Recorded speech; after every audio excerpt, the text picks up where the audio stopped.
PS 95 पेंशनर्सों ने अपना मुद्दा उठाया। संसदीय समिति के सदस्यों ने कहा कि हम आपकी बात को आगे तक पहुंचा रहे हैं, इस बार आपको जरूर न्याय मिलेगा, इस बार आपको जरूर पेंशन मिलेगा। और ये हमेशा अक्सर देखने को मिलता है कि इलेक्शन के टाइम में मिलता है। 4 राज्यों में चुनाव होने वाले हैं और एक केंद्र शासित प्रदेश में, तो चुनाव से पहले ही वादा क्यों करते हैं नेता? इस बार कांग्रेस का ले, आम आदमी पार्टी ले या बीजेपी, सब ने आके वादे किए और 3 दिवसीय जो धरना प्रदर्शन हुआ वो कहीं ना कहीं यूं कहा जाए कि असफल करने में कोई कमी नहीं छोड़ी इन नेताओं ने।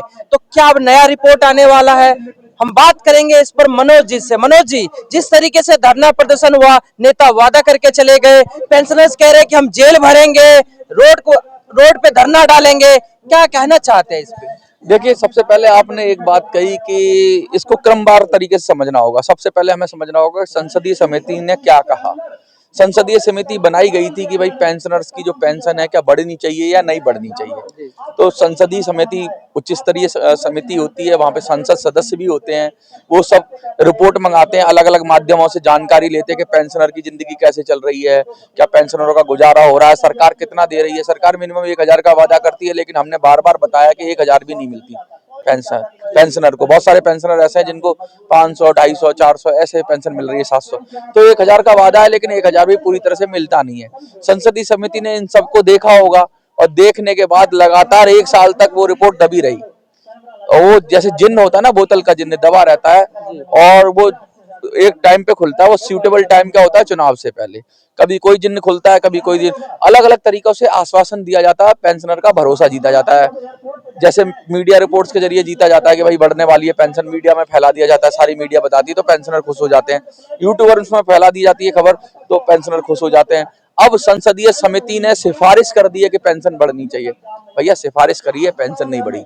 सिफारिश करने का मतलब ये है कि आपने सुशील भाई ने कह दिया कि मनोज भाई पेंशनर के लिए पेंशन बढ़ा दो। मनोज भाई है नेता, सुशील भाई ने कहा है, डिसीजन तो काम होता है हवाबाजी। हाँ, तो भैया हमारा काम तो हमारा, डिसीजन तो हमारा है ना।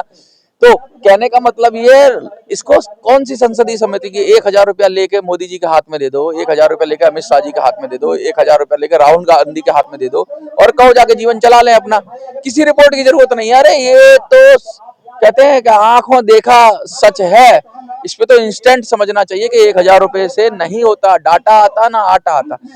अच्छा, ये संसदीय समिति ने रिपोर्ट कर दी, उसको कूड़े के ठंडे बस्ते में डालो। बहुत सारे लोगों ने यहाँ आंदोलन किया, 3 दिन तक आंदोलन किया, आपने प्रश्न भी उठाया। फिर आंदोलन के बाद वो चले गए, हमारी बात हो गई है सरकार से और सरकार ने नहीं कहा तो आपकी हम आंदोलन कर देंगे। आपको पता है यहाँ पर कितने, सुशील भाई आप तो थे ही, कितने लोग थे? 1,000 लोग, 2,000 हो गए होंगे ज्यादा से ज्यादा, और फिर कम हो गए, दूसरे दिन ज्यादा हो गए, तीसरे दिन कम हो गए। तो 1,000 लोग पूरे देश से, 2,000 लोग धरने के लिए आ रहे हैं, तो जेल भरने के लिए कितने आएंगे? उससे भी आधे। और ये बुजुर्ग जेल भरने जाएंगे कहाँ? इस स्थिति में है वो, क्या ऐसा न तन को बरगलाया जाता है? हाँ, बस यहाँ पे नेता तान दे के चले जाते हैं।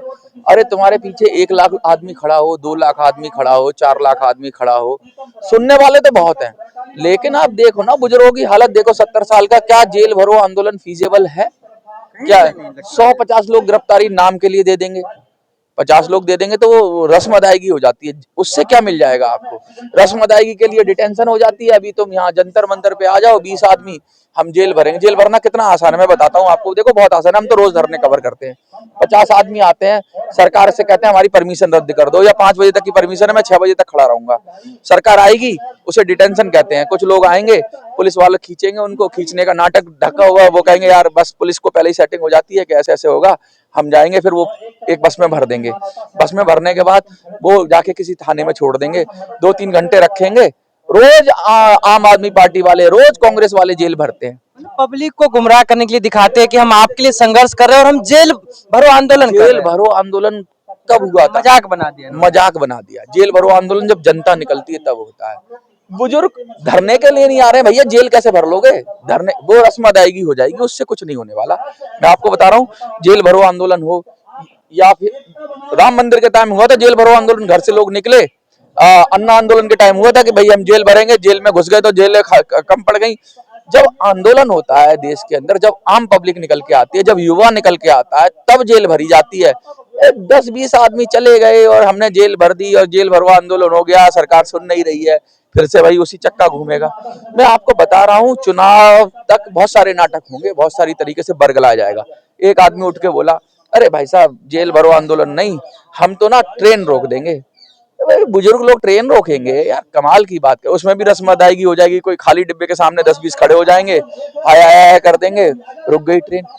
आप समझो कि ये रस्म अदायगी है, आपको असली पावर समझनी पड़ेगी, आंदोलन की शक्ति क्या है। इस चुनाव है आंदोलन की शक्ति, वोटिंग राइट है आपके पास, जिसमें हर कमजोर आदमी भी, व्हील चेयर पे भी होता है आदमी, वोट देने तो जाता ही है, वो शक्ति आप पहचान नहीं रहे हो। जेल भर देंगे, कोई कहता है जेल भर देंगे, हाँ जेल भर देंगे, भाई बुजुर्ग लोग हैं नहीं भर सकते। जब जंतर कोई कह रहा प्रोटेस्ट कर देंगे, मतलब प्रोटेस्ट भी नहीं कर सकते लोग।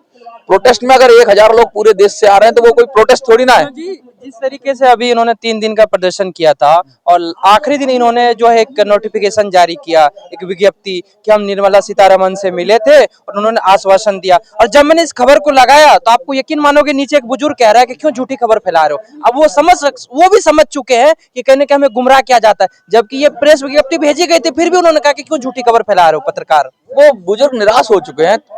मैं नरेंद्र मोदी से रोज मिलूं, मैं निर्मला सीतारमन से रोज मिलूं, फोटो भी डालूं, तो उससे क्या हो जाए? क्या पता मैं कार्यकर्ता बन के मिल जाऊं कि मैडम जी मैं आया हूं, मैं बीजेपी का कार्यकर्ता हूं, मैं आपसे साथ आया हूं, एक फोटो खिंचवाना चाहता हूं, मैडम जी प्लीज मैं पेंशनर का नेता भी हूं, लिख देना पेंशनर्स का काम हो रहा है। ये होता है। आपको जब सरकार से मिलना हो, किसान आंदोलन में मिले थे ना किसान के नेता सरकार से, बनी थी ना खबर। यहाँ क्या खबर है, यहाँ का खुद ही फोटो डाल के देना पड़ रहा है कि हमें उन्होंने बुला लिया। इतनी आसानी से सरकार नहीं बुलाती। और एक बात और बता दूं मैं आपको, दो बातें हम सुशील भाई आपसे डिस्कस कर रहे थे। पहली बात तो ये कि जेल भरो आंदोलन, क्या मजाक होता है जेल भरो आंदोलन का, आपको मैंने बता दिया। और ये 1-2 बार रोज ही देखते हैं आप और हम पत्रकार हैं तो देखते हैं क्या कि यहाँ पे रोज गिरफ्तारी होती है। वो आते हैं जेएनयू वाले बच्चे आते हैं, 15-16 लड़के आते हैं, प्रोटेस्ट करते हैं, बैरिकेड पे चढ़ते हैं, पुलिस पकड़ती है, डिटेंशन में नरेला या फिर बहादुर इधर कहीं दूर छोड़ देती है, उसे डिटेंशन कहते हैं। और फिर वो कहते थे कि हम जेल में आए, वो थाने तक ले जाती है। बस वो मीडिया में हवाबाजी करने के लिए हो जाता है सोशल मीडिया पे कि हम जेल जा रहे हैं। जेल जा रहे हैं, ये दीवाने कहाँ चले, जेल चले भाई जेल चले। जेल भरो आंदोलन तब साकार होगा जब आपके साथ जनमत खड़ा हो जाए, और बुजुर्ग लोग नहीं खड़े हो सकते। अगर आदमी धरने में 1000 आ रहा है तो जेल भरने के लिए कितना खड़ा होगा? 20-25। उससे क्या फर्क पड़ेगा सरकार को? पड़े रहो। अगर जेल में भी डाल देगी तो क्या फर्क पड़ जाएगा? उसकी सेहत पे कोई फर्क पड़ेगा? दूसरा कहते हैं कि उपवास की बात कही। उपवास, किसी की शुगर की दवाई चल रही है, किसी की बीपी की दवाई चल रही है, उनसे उपवास रखवाओगे? उपवास भी क्या, आमरण अनशन। भाई आमरण अनशन एक आदमी रखता है, जिसे पूरे, अब अमिताभ बच्चन रख दे आमरण अनशन, देखो कैसे नहीं देश में हाहाकार मच जाए। कोई बड़ा व्यक्ति, सचिन तेंदुलकर रख दे पेंशनर्स के लिए आमरण अनशन के, मैं मर जाऊंगा, देखो ना सरकार के हाथ पैर खुल जाए। आमरण अनशन कोई बुजुर्ग आदमी का, कोई नेता जिसको कोई जानता भी नहीं है, वो आमरण अनशन रख देगा, और फिर उसके बाद उसकी क्रेडिबिलिटी भी नहीं कि शाम को खा लेगा खाना कि नहीं खा लेगा। तो सरकार तो सब जानती है। आमरण अनशन के लिए उतना बड़ा व्यक्तित्व चाहिए कि वो व्यक्ति खड़ा हो जाए। और कोई बुजुर्ग, बहुत सारे क्रमिक अनशन हो रहे हैं, बात का महत्व, हाँ जिनकी बात का महत्व हो, जिनको लोग जानते हैं वो रखेंगे, जैसा अन्ना ने रखा था आमरण अनशन। और उसके पीछे लोग भी कनेक्ट करने चाहिए। आपने अन्ना की बात कही, वो भी एक बुजुर्ग थे और यहाँ बुजुर्गों की पूरी फौज है, लेकिन फिर भी इनकी बातें क्यों अधूरी रह जाती है? क्या इनमें कुछ कमी है? अन्ना को मना लो, आमरण अनशन के लिए अन्ना को मना लो, किसी ऐसे व्यक्ति को मनाओ जो पूरे देश को कनेक्ट कर पाए, जिनमें समर्पण हो, दिखावे के ये नेता जो आते हैं वो ना। बहुत सारे लोग यहाँ करके चले जाते हैं आमरण अनशन, लेकिन क्या होता है उनसे आमरण अनशन उसका प्रभावी है जो कनेक्ट कर पाए। इसे गांधी जी सत्याग्रह बोलते हैं। सत्याग्रह का मतलब ये था, जब गांधी जी अनशन करते थे, आमरण अनशन करते थे, तो वो नहीं अपनी मांग मनवाने के लिए नहीं करते थे, वो देखते थे मेरे साथ कितने लोग कनेक्ट करते हैं, मैं भूखा रहूंगा। लोग आते थे, वो तोड़ो अपना अनशन तोड़ो, सरकार से नहीं कहते थे तू तोड़ मेरा अनशन, और जनता ही तोड़वाती थी। जब लोग हजारों लाखों की संख्या में खड़े हो जाएं, आपके अनशन से कनेक्ट हो जाएं, आपसे प्यार करें लोग, ऐसा आदमी होना चाहिए जिससे दिल भरकर प्यार करें, जिस पर भरोसा करें। अगर वो अनशन करेगा तो आमरण अनशन का तीर चलेगा। कोई सड़क छाप आदमी अनशन कर देगा, सरकार उसको कहेगी चल साइड में भर्ती कर देगी, राम मनोहर लोहिया में उठा के 2 ड्रिप लगा देगी, कुछ नहीं होने वाला। यहाँ जीडी अग्रवाल जी मर गए गंगा के लिए आमरण अनशन करते करते। वो मणिपुर में एक लड़की थी, उसने कितने साल तक आमरण अनशन किया, 14 साल तक, पता नहीं कितने साल तक आमरण अनशन किया, कुछ नहीं खाया और वो ड्रिप से ही जीती थी। तो वो कोई मतलब 14 साल तक का तुम इंतजार करोगे? बुजुर्ग लोग आमरण अनशन का वो देख चुके हैं। सरकार यहाँ 200 लोग कह रहे हैं मर रहे हैं। हाँ, और उर्मिला शरोम नाम था शायद, नहीं ऐसे शर्म ऐसे के इरोम नाम था, कुछ ऐसे नाम था, मैं नाम भूल रहा हूँ अभी, जो मणिपुर की लड़की थी जिसने किया।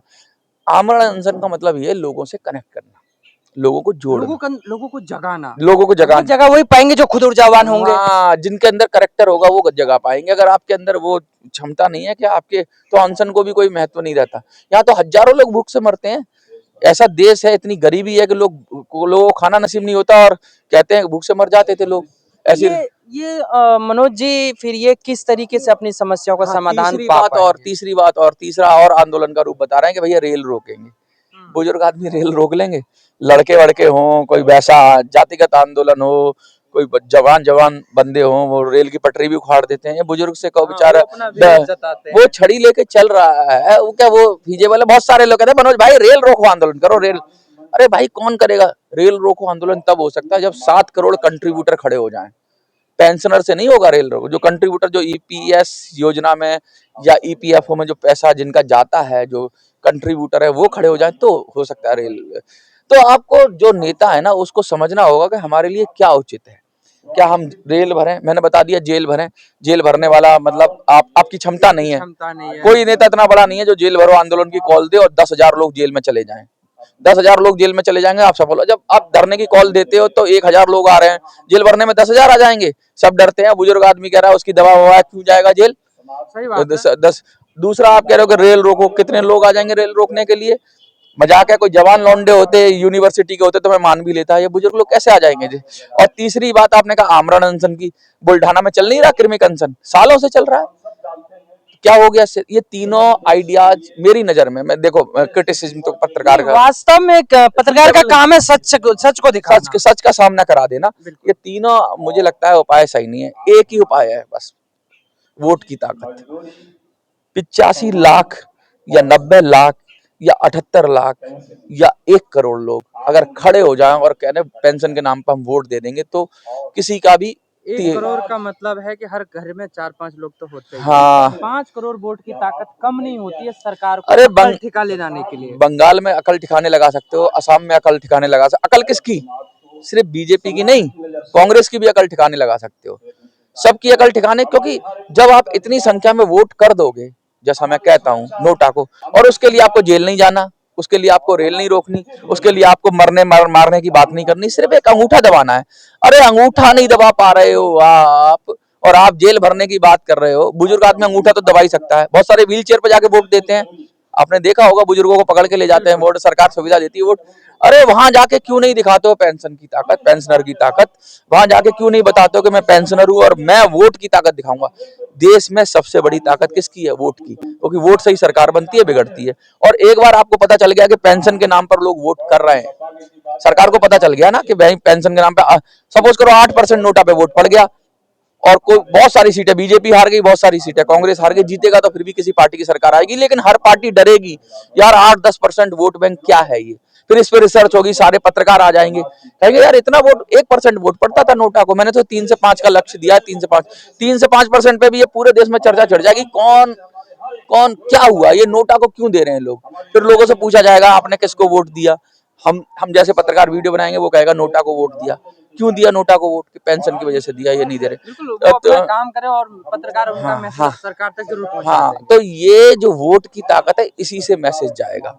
मैं बार बार कह रहा हूं कि चुनाव आ रहे हैं, कमर कस लो, अपना वोट डालो नोटा को, अपने परिवार का वोट डालो नोटा को। अगर पेंशन नहीं बढ़ती है, पेंशन अप्रैल तक, अभी पेंशन तो वैसे भी नहीं बढ़ रही है, संभावनाएं तो देखो कहीं ना कहीं बुजुर्ग भी इस चीज को समझ चुके हैं। 0.1% संभावना है, 1% संभावना है, क्योंकि सरकार ने ये कहा है कि अगर ये संघर्ष करे तब नहीं, अभी सरकार ने ये कहा है कि ईपीएस 95 को मर्ज करके ईपीएस 2026 ला रहे हैं, उसमें हम कुछ चेंज कर रहे हैं लेबर कोड की वजह से। इधर उधर से खबरें भी बनाई जा रही हैं।